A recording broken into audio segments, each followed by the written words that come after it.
हरिओम। श्री गर्ग संहिता गोलोक खंड अध्याय पहला। श्री कृष्ण की महिमा का वर्णन। हरि श्री गणपतये नमः।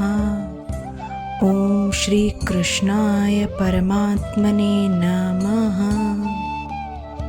परम तेजस्वी महान ऋषि गर्ग ने गोकुल में आकर भगवान श्री कृष्ण और उनके भाई श्री बलराम का नामकरण किया था।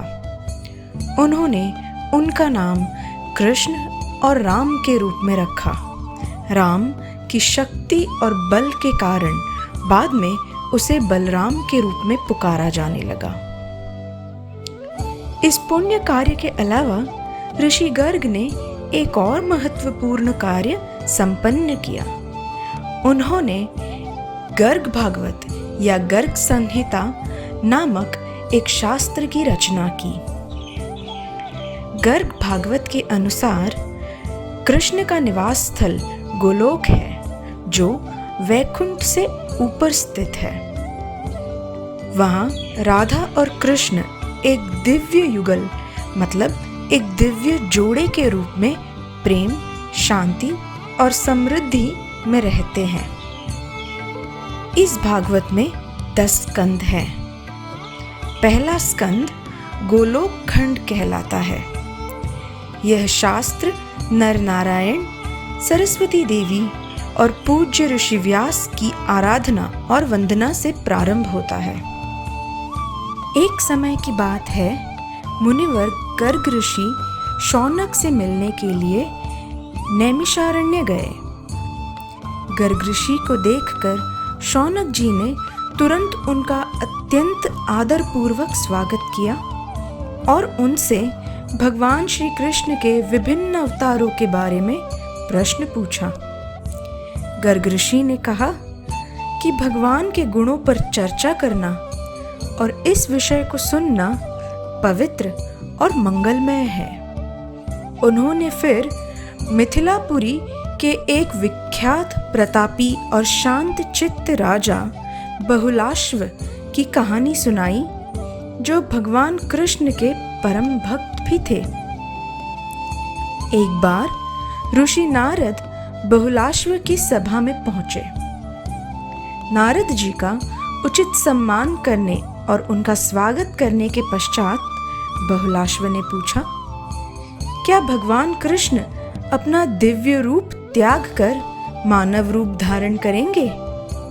नारद ने उत्तर दिया, यद्यपि यह प्रतीत होता है कि भगवान मनुष्य की रक्षा के लिए अवतार लेते हैं, लेकिन वे अपनी दिव्य प्रकृति को नहीं छोड़ते हैं और न ही एक भौतिक रूप अपनाते हैं।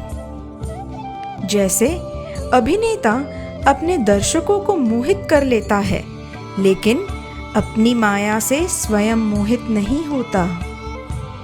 भगवान विष्णु 6 प्रकार के अवतार लेते हैं। वे हैं अंशांश, अंश, शक्त्यावेश, कला, पूर्ण और परिपूर्णतम। श्री कृष्ण का अवतार परिपूर्णतम है। अंश का अर्थ है एक भाग, भगवान की दिए सृष्टि और कार्य का पालन करने वाले, जैसे ब्रह्मा जी। अंशांश का अर्थ है एक भाग का भाग, अंशावतार की सहायता करने वाले।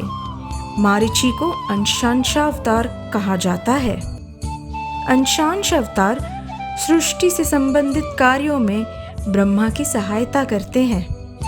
शक्त्यावेश का अर्थ है शक्ति से संपन्न, अर्थात ईश्वर की शक्ति व इच्छा से संपन्न होने वाले अवतार। उद्देश्य सफल हो जाने के बाद ईश्वर की शक्ति इनसे अलग हो जाती है। उदाहरण परशुराम।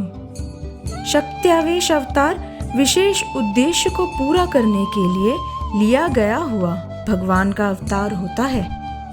कला का अर्थ है एक अंश, अर्थात भगवान का ऐसा एक संपूर्ण अंश जो हर युग में प्रकट होकर धर्म की स्थापना करता है और जिसका अस्तित्व उस कार्य तक ही सीमित हो। उदाहरण कपिल या कूर्म अवतार। प्रत्येक युग में धर्म की स्थापना करने के लिए अवतरित होने वाले अवतार को कलावतार कहा जाता है।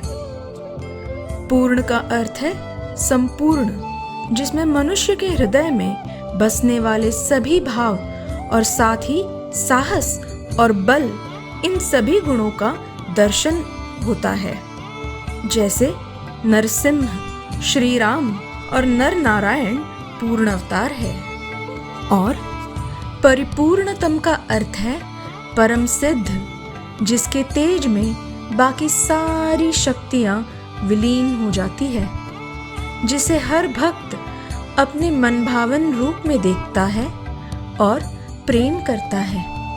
परिपूर्णतम अवतार केवल श्री कृष्ण का अवतार है, जिन्होंने एक विशेष उद्देश्य के लिए अवतार लिया और साथ ही कई पुण्य कर्म भी पूर्ण किए।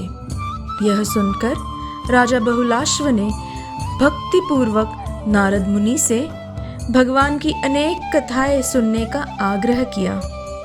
यहाँ श्री गर्ग संहिता के पहले स्कंद का पहला अध्याय समाप्त होता है। हरि ओम।